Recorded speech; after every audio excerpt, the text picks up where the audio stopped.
Welcome to another episode of the Journeys of Not So Ordinary People podcast. I'm one of your co-hosts, Dr. Dave Peltz, and joining me, as always, my esteemed colleague, Dr. Joe Hamlett. How are you doing today, Dr. Joe? I'm doing very well, Dr. Dave. How are you doing? Most excellent. And we'd like to welcome our guest speaker today, Dr. Marion Perez. How are you this morning, Dr. Marion? Doing good. How are you guys doing? We're doing Awesome. great. Awesome. Absolutely Great day, great. great weather, nice and balmy here. So no complaints. Okay, speak for yourself. So again, we'd like to welcome everyone to another episode. We're going to have our guest speaker, Dr. Marion, enlighten us on how to save the world and the universe, which is always our goal in this, and maybe discuss some of those long scenic routes that we've all taken. So our topic for today is work ethic. So something that I'm probably lacking in. No, I have a good work ethic on the weekends. So with that, I'm going to ask Dr. Joe what are his thoughts, and then we'll just have our conversation. So Joe, go ahead. Well, you know what? Since our audience doesn't know Dr. Marion, let's have her give her a brief introduction of herself. So instead of just jumping right into it, Dave. Okay. Dr. Marion, okay. Is that good enough, or do we need a little bit more than just that? Marion, tell us a little bit about yourself. Well, I am an educator. I've been in education for over 23, 25 years now. I have a doctorate degree in higher education, leadership, and management. I am originally from Germany. I now live in Colorado, and the weather here is probably not as nice as it is where you're at, Dave. Absolutely. All right. So let's open up this can of worms and see what we can come up with. So work ethic. What is work ethic? Who wants to jump in? So I'll go ahead and start just to get us started. So offline or before we got on the podcast, we were talking a little bit about that, and Dr. Marion shared some of her thoughts about work ethic. So I'll just kind of share a little bit about my thoughts about work ethic, and hopefully she'll kind of expound on it when we get to her. But she had mentioned that she had great examples as far as work ethic, and I'll absolutely agree with that. So my dad, many of you have already heard before, had a ninth grade education. But even though he only had a ninth grade education, he was able to make it to very high level in organizations just because of his ability to not allow himself to be limited. And that's what he did. That's what he taught me, is work ethic.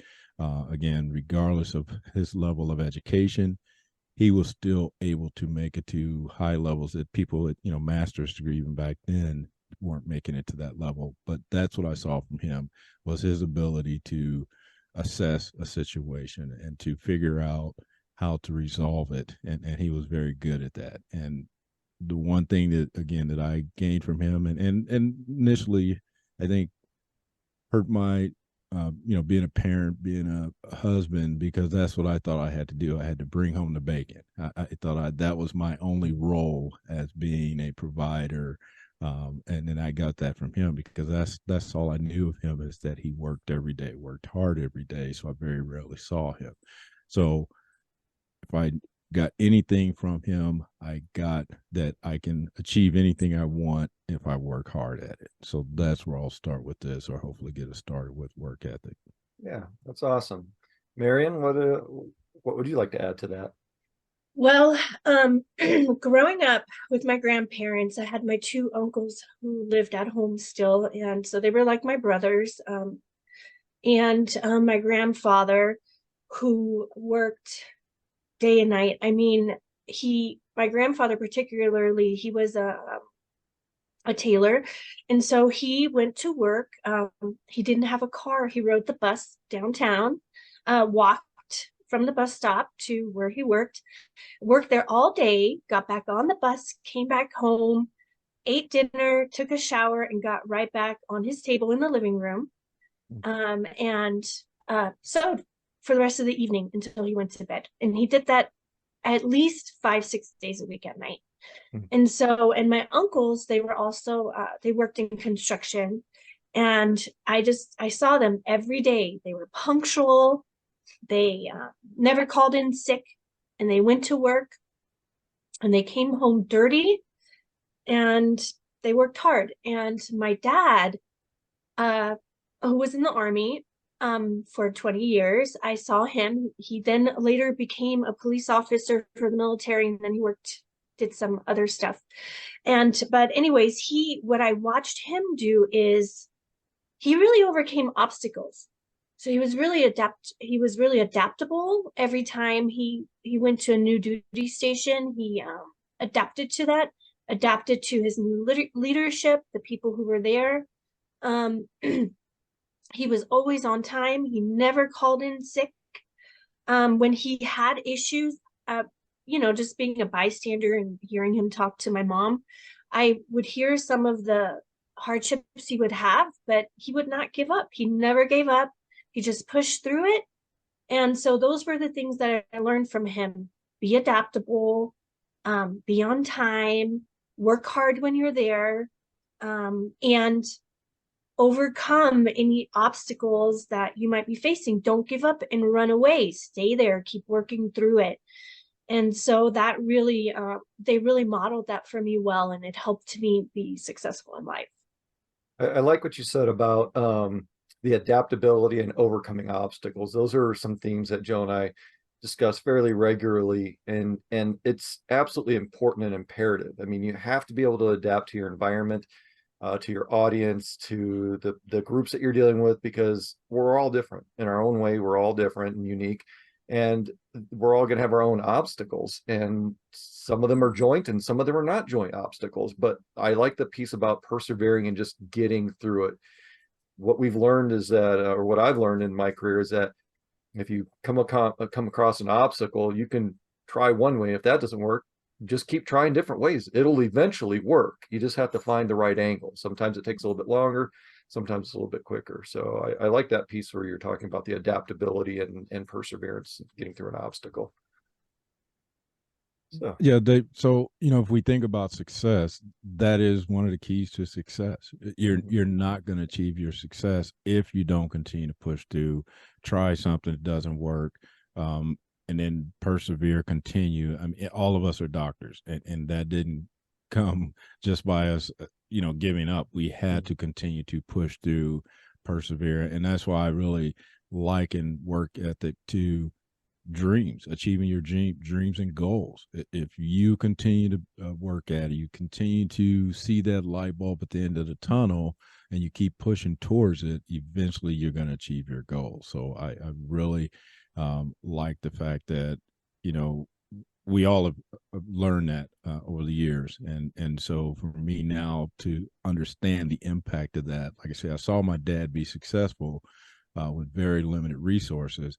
But now I understand it, that, typically we associate where you are in society, all those types of things, but we really don't understand, that how far that work ethic can take us. Because again, if you didn't know where my dad came from, you would think he was an executive. You would think because that's the way he carried himself, that's the way he projected himself.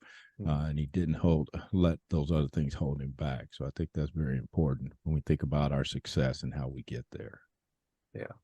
So, Marion, what kind of challenges have you overcome that are work related so far as work ethic? I mean, aside from the occasional train or, traffic stop on the side of the road that everyone seems to be overly interested in.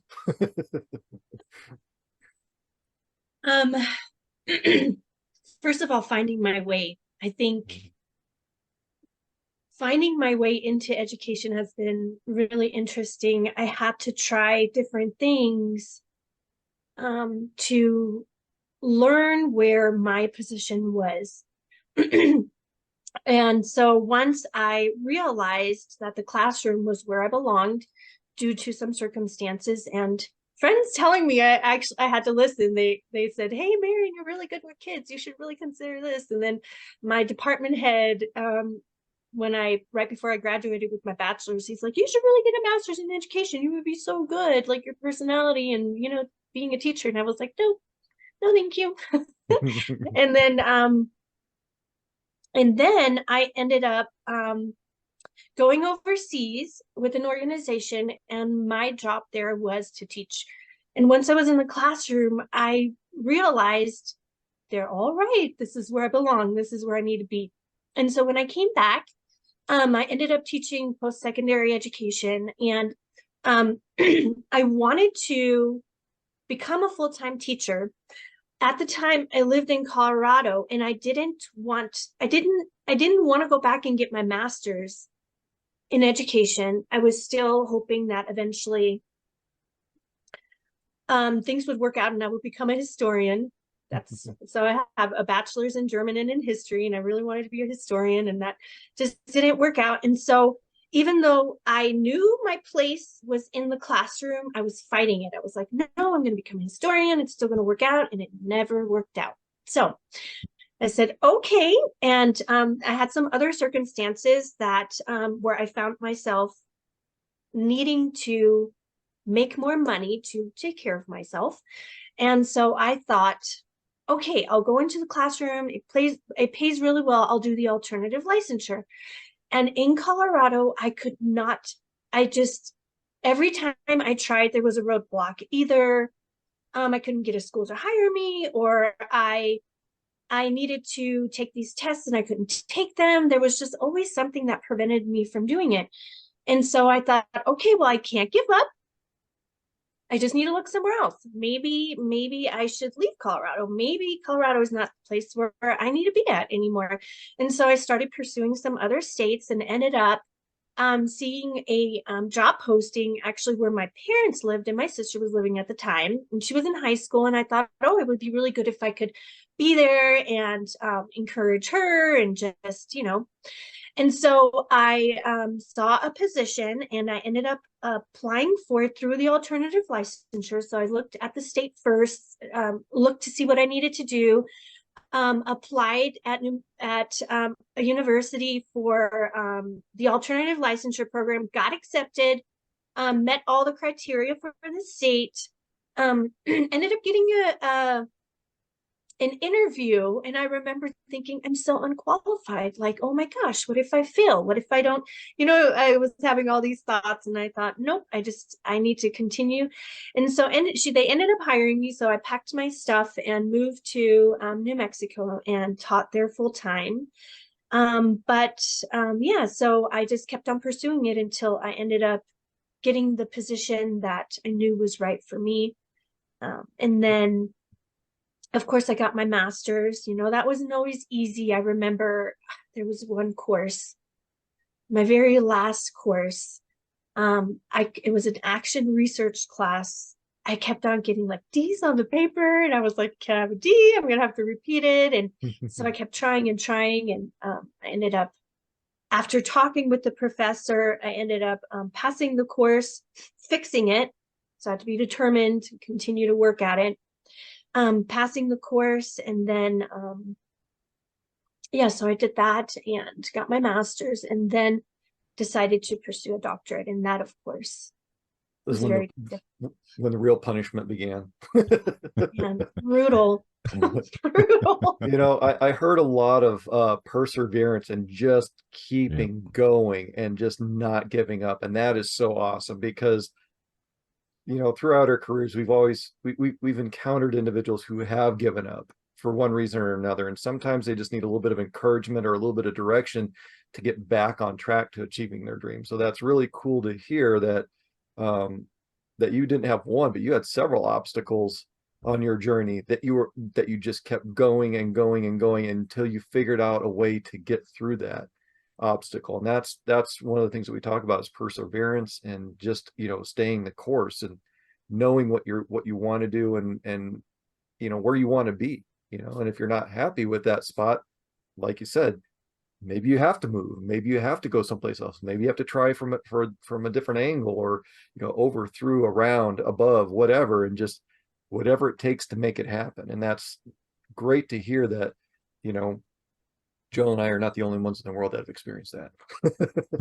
Well, the other piece I picked up on too was the fact that you were trying to go down a path, but friends, family were telling you this other option or this other better fit for you, and it sounds like you kind of resisted that at first, which some of us do. And so, but it was great to hear that it is important to listen to those close to you that know you, that can assist you with that journey, because it is your journey. But if you can get some assistance from other people, some help from other people, that's always a win. So that's good that they had your back. They were thinking the best for you, and could see that where you couldn't see it yourself. So sometimes it does take other people helping you recognize maybe your true fit or where you should be.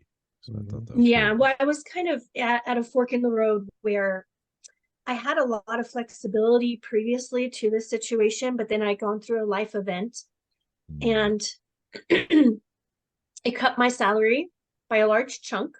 And so I needed to figure out a way to make a living that I enjoyed and where I would be successful at and be able to live. And so that's really where the change came in. And so, Yeah, change is an interesting thing. Joe and I have both been laid off a couple of times in our career, and displaced, and it is not a fun pill to swallow. But staying focused, having a good positive work ethic, listening to our support networks and what beyond what we believe we're capable of, right, and hearing the alternatives. Hey, maybe you should try this, maybe you should try that, you'd be good at this. Next thing you know, we're doing a podcast. Who knew? So, strange how things happen sometimes. That, right. when it's meant to happen, it just starts clicking. And that's the cool thing, is when you start seeing things click, and then you realize, oh, that's why that probably happened, or I'm much better off now because of that, because of what I've learned and what I experienced. And, how can I use that to help others? And that's a cool thing to really, start looking at. And one of the things that we talk about a lot is critical self-reflection, and with work ethic, that is absolutely a big piece of that. Are you going to go to work today for an organization that you don't believe in because you need the income, or are you going to do it because you love it? Or why are you sticking around, and are you sticking around for the right reasons? Do you feel valued and appreciated by that employer, or is it time for you to step out and do something on your own, and just do something that you'd never even really contemplated before? How many times have we heard in the media that so and so is a professional at this or that, and then all of a sudden they decide to just stop doing it. They don't want to be an entertainer or a musician or an athlete, and you wind up hearing that they have their own cooking show, or they're up in law enforcement as a quote unquote normal person. And it's very interesting to see people's journeys and how change and critical self-reflection can get them from one place to some place that seems completely opposite, but they're so much happier. Yep. Yeah, we talk about that a lot. Just again, you may be going down the path that you think you're supposed to be doing, or that thought you were geared toward, and then all of a sudden, like Dave said, you're doing a podcast, or you're doing something totally different than you thought you'd be doing. But being open, I think that goes back to being open to the possibilities. What could it be, or what could it become?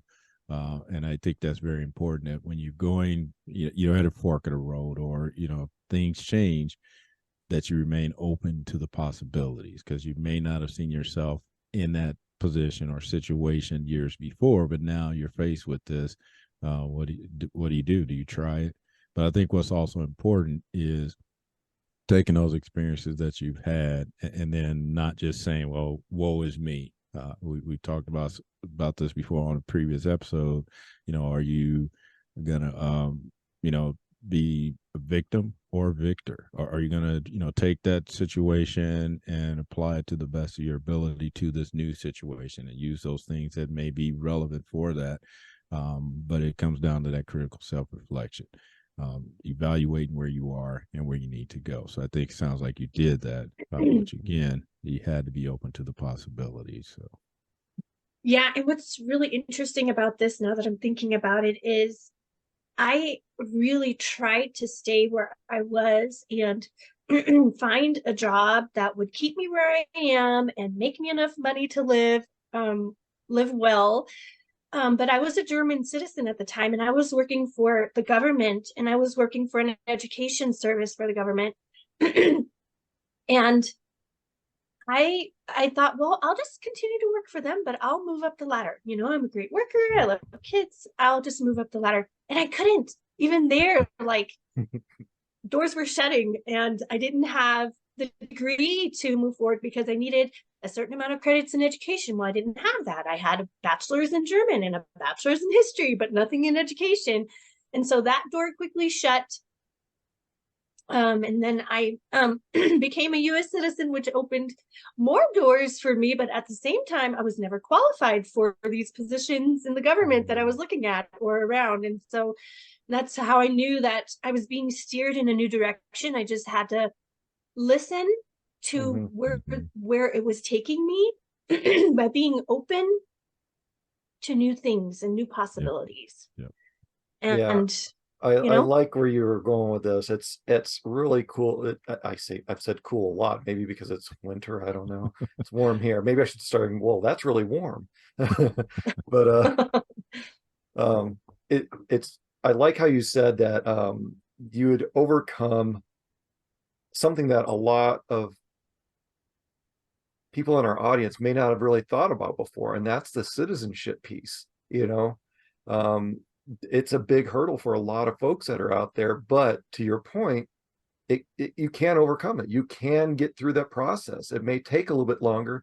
You may have obstacles, but again, that's another big obstacle that a lot of folks have, you know, that are concerned with, especially with the current social climate as it is right now. I mean, what do you do? When do you stop? Do you not stop? Do you keep going? How do you keep going?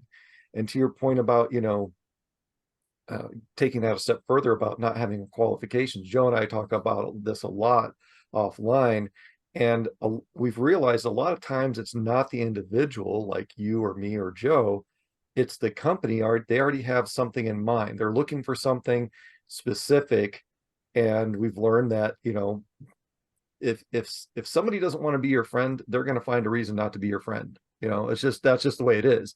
I mean, you don't click, you don't like the color, you know, shoes or whatever. It is what it is.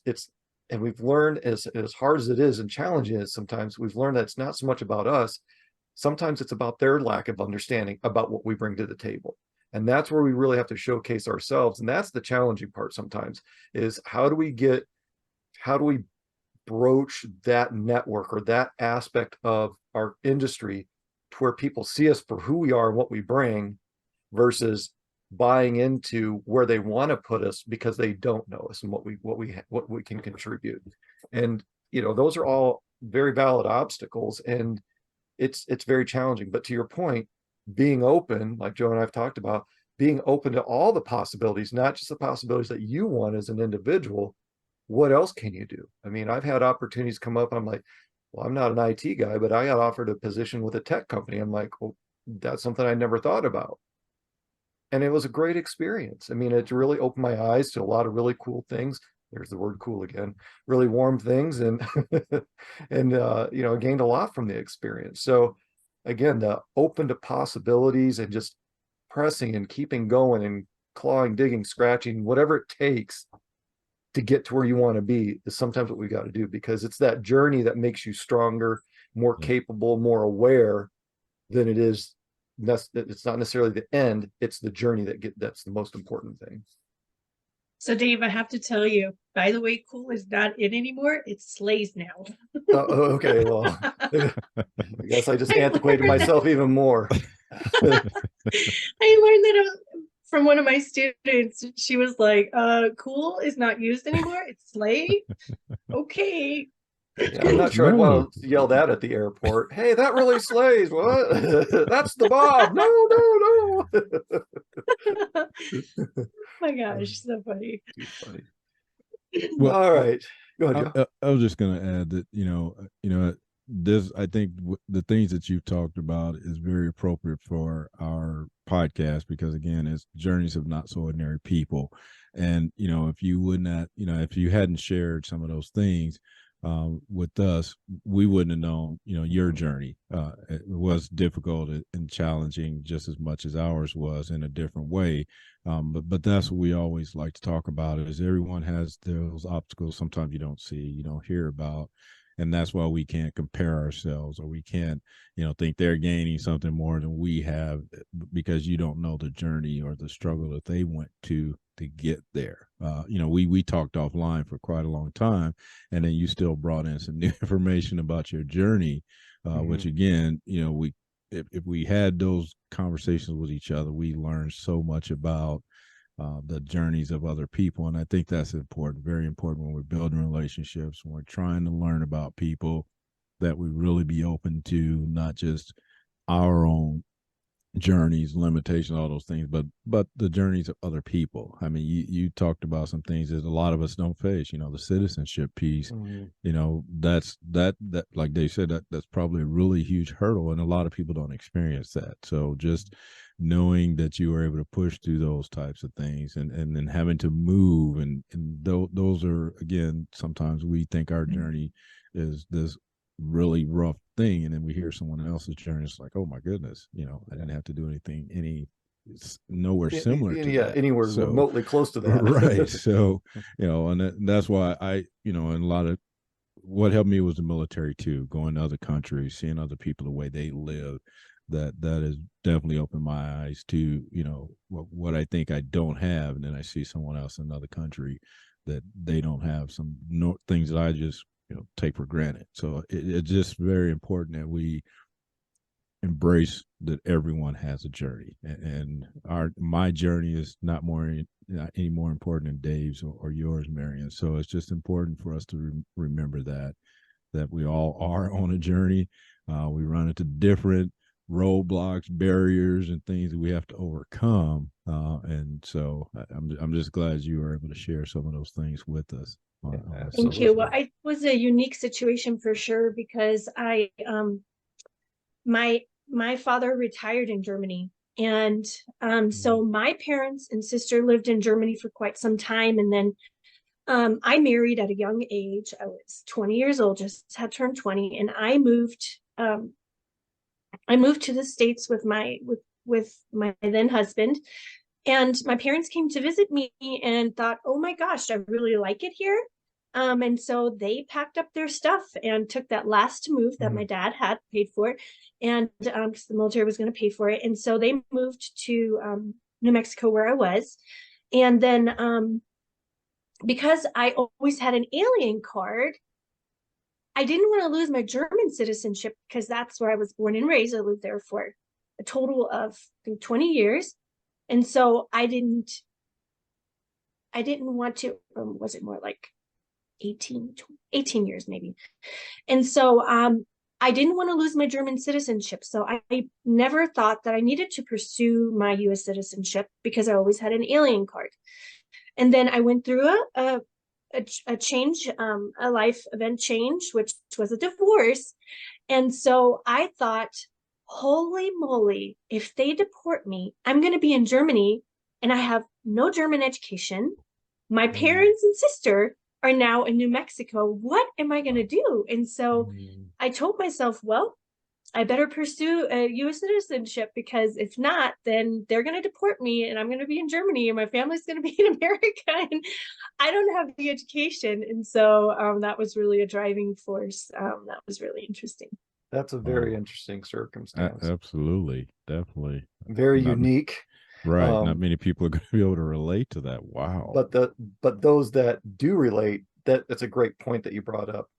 We're coming down to the last couple of minutes of our show. So I'm going to start with Joe. Joe, any final thoughts?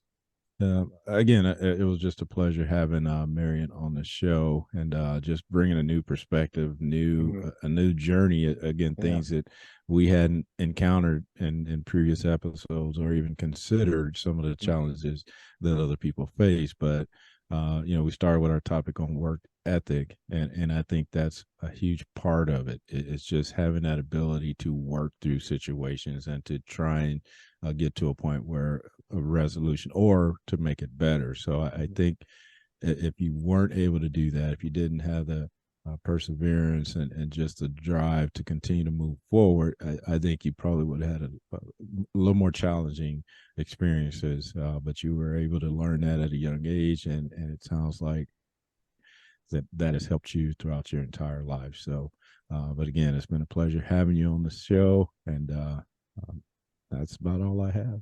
All right. Well, Marion? thank you for having me here. I appreciate it. It was really fun getting to know you guys prior Absolutely. to this recording, the conversation we had. It's definitely, people are so interesting. I love learning about people. Absolutely. So interesting. That's the best part of this whole Yeah. thing, is to get to meet new people and learn about people, and to again see things differently than what you may have considered or perceived. So this is a great experience. And sometimes it's just learning that, hey, there is someone else out there that's experienced some or a piece of what I've experienced, and I'm not alone, and that, Yep. hey, maybe I can reach out to them and learn something more. So, Yep. well, thank you, Dr. Marion Perez, for joining us. It's been wonderful having you on our show. Dr. Joe, thank you, sir. And as Absolutely. always, we'd like to thank our viewers and listeners for tuning in to another episode of the Journeys of Not So Ordinary People podcast. If you like what you heard, or if you didn't, doesn't matter to us, share it. Someone out there can possibly benefit from this. We're going to save the world, and the oceans, and the stars, and the planets, and one speck of dust at a time. And with that, we'd like you to keep on being your not so ordinary you.